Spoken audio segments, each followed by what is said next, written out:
players. Totoo po yun. So they were asking me, after that, after making Mama Sapano, which fortunately gathered a lot of awards sa MMFF at saka sa Star Awards, why are you still making movies? Di ba? Sabi mo, mahirap yung industriya. Well, eto, maniwala kayo o hindi, because we in Borracho Films, we love movies. Kaya ang aming motto or principle in life is parang yung MGM. Ars gratis artis. Art for art's sake. If a project is good, we will do it. Secondary na lang kung kumita o hindi. Anyway, ang pelikula sa ngayon, you have a 50-year copyright. Para kang bumili ng kondo, you use it for 50 years.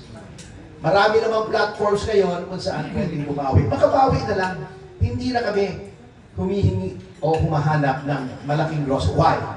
Okay, let us analyze the film industry now. Ito na yung aking rant and rave. Tignan niyo yung MMFF, 51 years na. Sabi nila, has it contributed anything to film excellence? Lately, Metropolitan Film Festival yan dati, ang daming magagandang pelikula niyan. May social message, dyan lumabas yung Paradise Inn, diligin mo ng hamog, ang buhaw na lupa, ang daming magagandang, Jose Rizal, Aurora, ang daming maganda dyan eh. Pero lately, ang problema kasi, you have placed in the movie industry, at least the Metro Manila Film Festival, in the hands of people who know nothing about movies. Bakit sa MMDA mo binigay? Anong alam ng MMDA? In fact, legally questionable pa nga eh, na MMDA nagpapatakbo niya. Kasi kung titignan niyo yung charter ng MMDA, wala naman sa functions ng MMDA na magpatakbo ng film festival.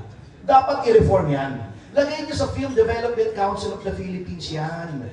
Lagay niyo yan dun sa National Commission for Culture and the Arts, may division yun on motion pictures. Yung nakakaalam.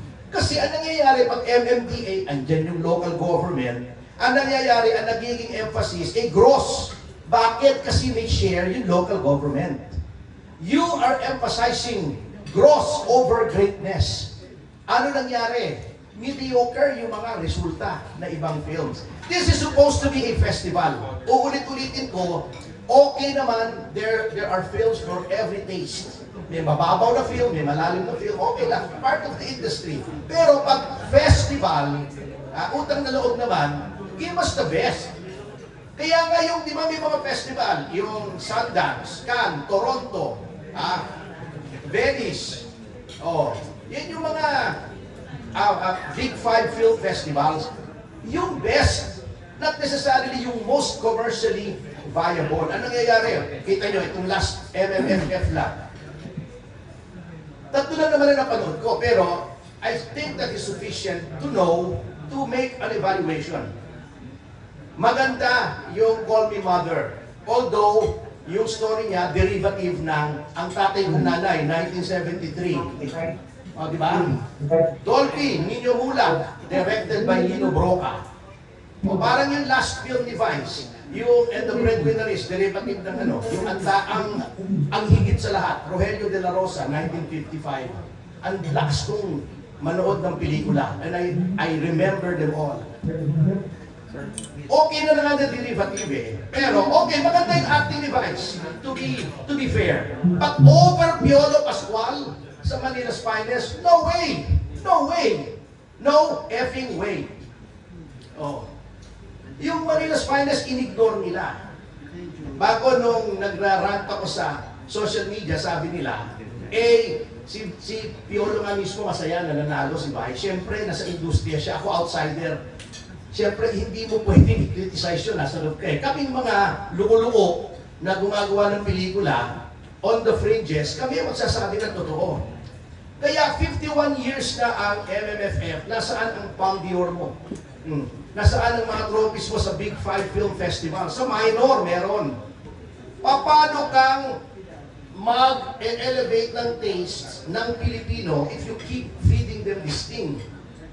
Yung bata, kung isa bata, pinakain mo ng instant noodles, pag pinakain mo ng caviar yan, at saka ng foie gras, hindi nila magugustuhan.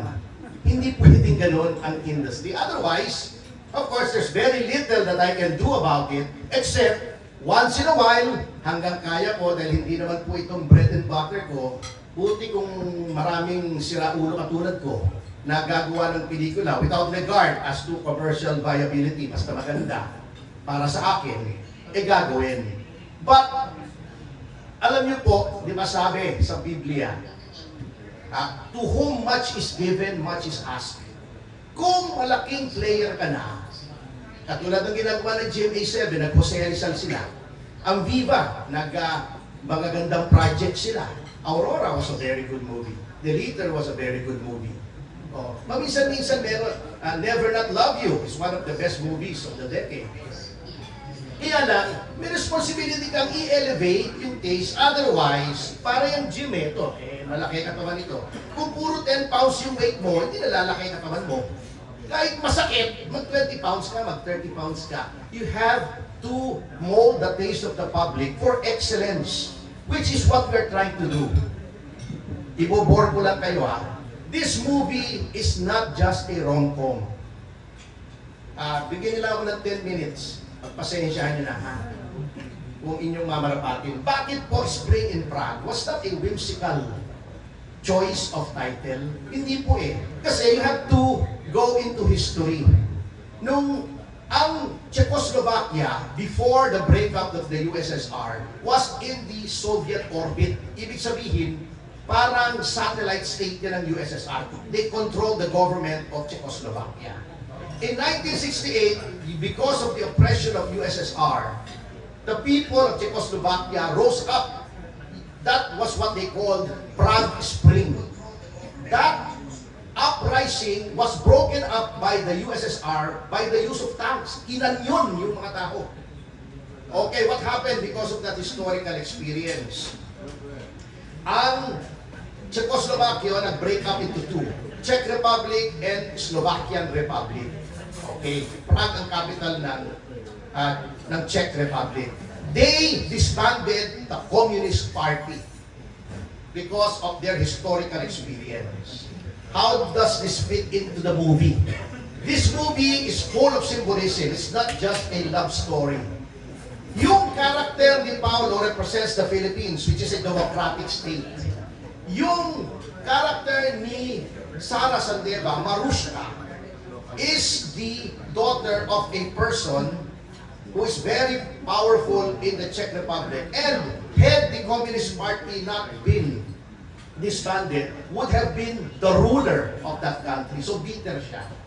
Okay, doon umiikot yung story. Nung tumakbo si Sara Sandeva,